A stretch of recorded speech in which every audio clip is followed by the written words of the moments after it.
Assalamualaikum warahmatullahi wabarakatuh. Selamat pagi anak-anakku, siswa kelas 4 SDN Sukosari 02. Nah, Pak Onggi ucapkan selamat bergabung kepada anak-anakku yang naik dari kelas 3 ke kelas 4 ya. Nah, anak-anak pasti belum familiar dengan Pak Onggi ya. Ya, nah, karena ada pepatah ya anak-anak ya, tak kenal maka tak sayang. Jadi Pak Onggi izinkan dulu ya memperkenalkan diri. Nah, Pak Onggi beras ada pepatah tak kenal maka tak sayang, maka dari itu izinkan Pak Onggi untuk memperkenalkan diri. Nah, perkenalkan, nama saya Pak Onggi Nur Hidayat atau anak-anak bisa panggil dengan Pak Onggi. Pak Onggi rumahnya di Ngawi ya anak-anak ya. Mungkin anak-anak ada yang main ke Ngawi, nanti bisa mampir ke rumah Pak Onggi. Nah, tepatnya alamat Pak Onggi yaitu di Desa Danguk, Kecamatan Karangjati, Kabupaten Ngawi, yaitu Ngawi bagian timur sendiri anak-anak ya. Nanti kalau main bisa mampir ke rumah Pak Onggi. Nah, anak-anak, sebelum kita memulai pembelajaran hari ini, Pak Onggi selalu tidak bosan mengingatkan kepada anak-anak ya, karena situasi saat ini kita masih berada di masa pandemi anak-anak ya, masa pandemi COVID-19. Anak-anak jangan lupa tentang protokol kesehatan, yaitu yang 5M ya anak-anak ya. Yang pertama apa? Memakai masker. Yang kedua, mencuci tangan. Yang ketiga, menjaga jarak. Yang keempat, menjauhi kerumunan. Dan yang kelima, mengurangi mobilitas. Nah, anak-anak, pada pembelajaran hari ini kita akan belajar materi tematik, yaitu yaitu tema 1, subtema 1, pembelajaran 1 anak-anak ya. Adapun tujuan pembelajaran hari ini yaitu yang pertama, siswa dapat mengidentifikasi gagasan pokok dan gagasan pendukung di setiap paragraf dari teks secara mandiri. Yang kedua, siswa dapat menyebutkan keragaman budaya, etnis, dan agama dari teman-teman di kelas sebagai identitas bangsa yang lengkap. Yang ketiga, siswa dapat menjelaskan cara menghasilkan bunyi dari beragam benda di sekitar dengan lengkap. Jadi itu anak-anak ya, tujuan pembelajaran hari ini. Kemudian kita lanjut ke penjelasan Pak Onggi ya. Silahkan simak dengan baik-baik video berikut.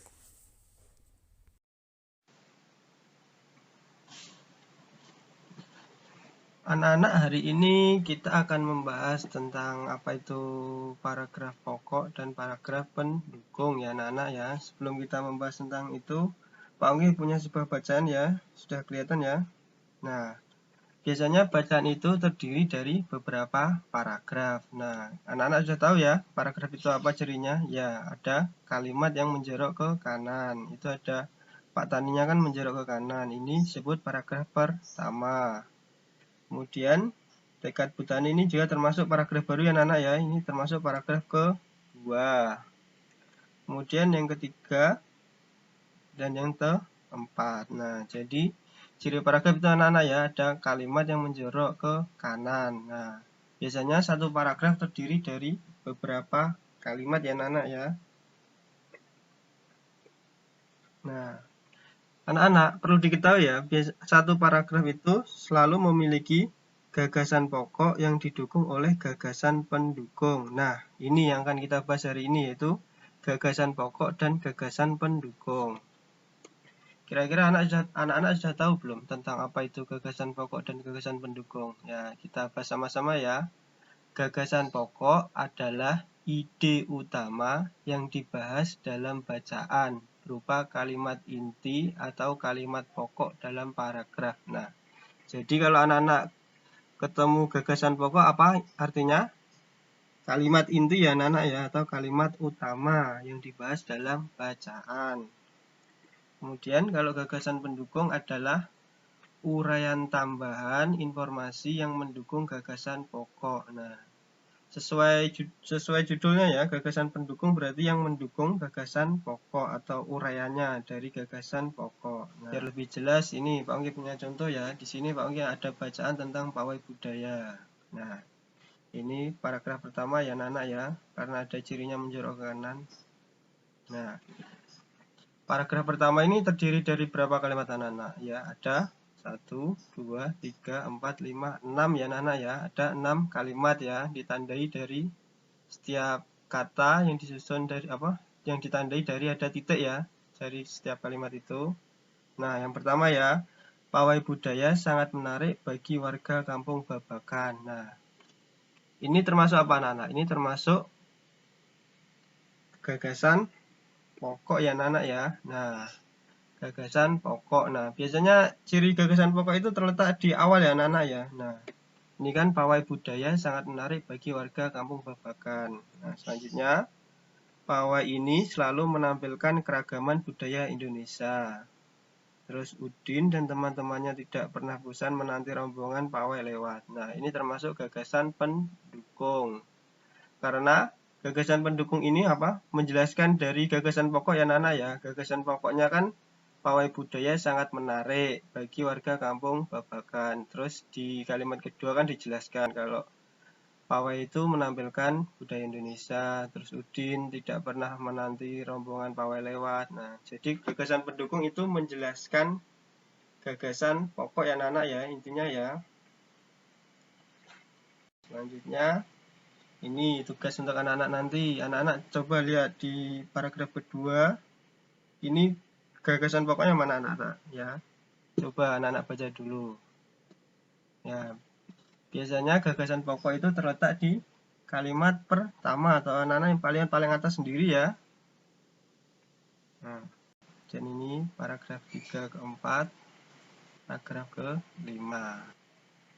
Nah, jadi nanti tugas anak-anak nanti akan di akhir nanti akan Pak Onggi beri tugas ya anak-anak ya, tentang gagasan pokok dan gagasan pendukung. Nah, selanjutnya Indonesia adalah negara yang beragam. Nah, karena Indonesia terdiri dari apa anak-anak? Dari berbagai budaya, ras, suku bangsa, agama, dan bahasa. Nah, jadi kita sebagai warga negara yang baik, kita wajib menghargai keragaman tersebut. Nah, jadi kalau anak-anak di sekolahan bersama temannya, misal ada yang memiliki agama yang berbeda, jadi anak-anak tidak boleh menjauhi ya anak-anak ya, harus saling menghargai, menghormati, saling tolong-menolong ya. Budaya yang beragam, Indonesia juga kaya akan keberagaman alat musik ya anak-anak ya. Nah, di sini anak-anak bisa lihat ada berbagai macam alat musik yang ada di Indonesia ya, karena Indonesia itu negara yang kaya akan budaya. Nah, di sini ada gambar angklung. Berasal dari Jawa Barat. Cara memainkannya dengan cara digoyangkan. Kemudian Pak Anggi ada gambar lagi ini, gambar kecapi. Berasal dari Jawa Barat. Cara memainkan dengan dipetik. Jadi cara memainkan kecapi dengan angklung berbeda Nana ya. Kalau angklung digoyangkan, kalau kecapi dipetik. Kemudian yang ketiga ini gambar saluang. Berasal dari Sumatera Barat. Cara memainkannya dengan ditiup. Selanjutnya, ini ada gambar tifa. Anak-anak pasti sering mendengar ya, alat musik tifa ini berasal dari mana? Ayo tebak. Ya, benar. Dari Papua. Cara memainkannya dengan dipukul. Nah, jadi seperti kayak mungkin anak-anak lebih kenalnya apa seperti gendang ya. Nah, seperti ini anak-anak ya, cara memainkannya sama, nanti dipukul ya. Kalau gendang ini berasal dari Jawa Barat, cara memainkannya dengan dipukul. Nah, jadi anak-anak ya, tugas hari ini tadi Pak Onggi ulang sekilas ya, gagasan pokok tadi apa? Kalimat inti ya anak-anak ya, atau kalimat utama yang ada di paragraf. Biasanya terletak di awal paragraf anak-anak, di atas sendiri biasanya di kalimat pertama. Nah, kalau gagasan pendukung itu yang menjelaskan gagasan pokok. Nah, tugasnya anak-anak hari ini yaitu pertama, tentukan gagasan pokok dan gagasan pendukung dari setiap paragraf teks bacaan pawai budaya yang tadi anak-anak ya. Nah, tadi kan ada 5 paragraf ya teks pawai budaya. Yang paragraf pertama sudah Pak Onggi kasih contoh. Jadi nanti tugas anak-anak tinggal paragraf kedua, paragraf ketiga, keempat, dan kelima. Nanti ditentukan gagasan pokoknya yang mana, terus gagasan pendukungnya yang mana. Nah, kemudian yang kedua, tadi kan kita sebagai negara Indonesia memiliki beragam budaya ya anak-anak ya. Nah, di sini ada anak-anak coba cari browsing atau sambil membaca di buku atau internet. Nah, sikap menghargai keragaman itu seperti apa anak-anak ya. Kemudian yang sikap tidak menghargai keragaman seperti apa. Nanti anak-anak tuliskan itu. Dilanjutkan ya. Kemudian yang nomor 3, alat-alat musik tradisional. Tadi kan Pak Anggi sudah jelaskan ada 5 ya tadi. Ada apa aja anak-anak? Ada gendang, terus ada apa lagi tadi? Suling ya. Seluang ya tadi ya. Nah, jadi anak-anak nanti menyebutkan yang anak-anak ketahui ya, selain yang 5 tadi, anak-anak bisa cari di internet atau browsing. Nah, anak-anak tulis alat musiknya, terus asal daerahnya, dan cara memainkannya ya anak-anak ya. Nah, jadi tugas hari ini 3 itu aja anak-anak ya. Nanti Pak Ongki, jika tugasnya sudah selesai, nanti anak-anak kirim di WA pribadi Pak Ongki ya, jangan di grup, sambil ditulis ya namanya, terus alamat rumahnya, biar Pak Ongki lebih kenal dengan anak-anak. Sekian pembelajaran hari ini. Wabillahi taufiq wal hidayah. Wassalamualaikum warahmatullahi wabarakatuh.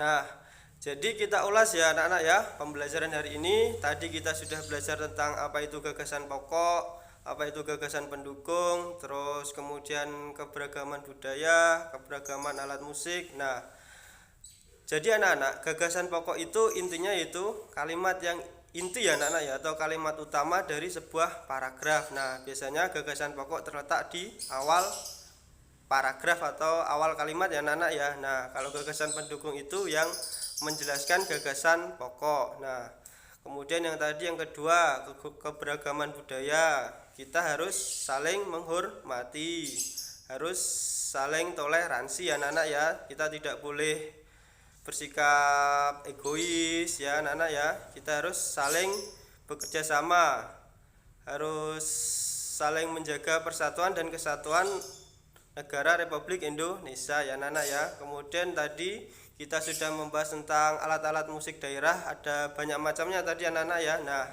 tadi sudah Pak Ongki sebutkan, contohnya ada gendang, terus tifa dan lain-lain ya anak-anak ya. Nah, berikut pembelajaran hari ini berikut pembelajaran yang dapat Pak Ongki sampaikan hari ini. Bila ada yang kurang jelas nanti anak-anak bisa tanya di grup WA ya anak-anak ya. Sekian dari Pak Ongki. Wassalamualaikum warahmatullahi wabarakatuh.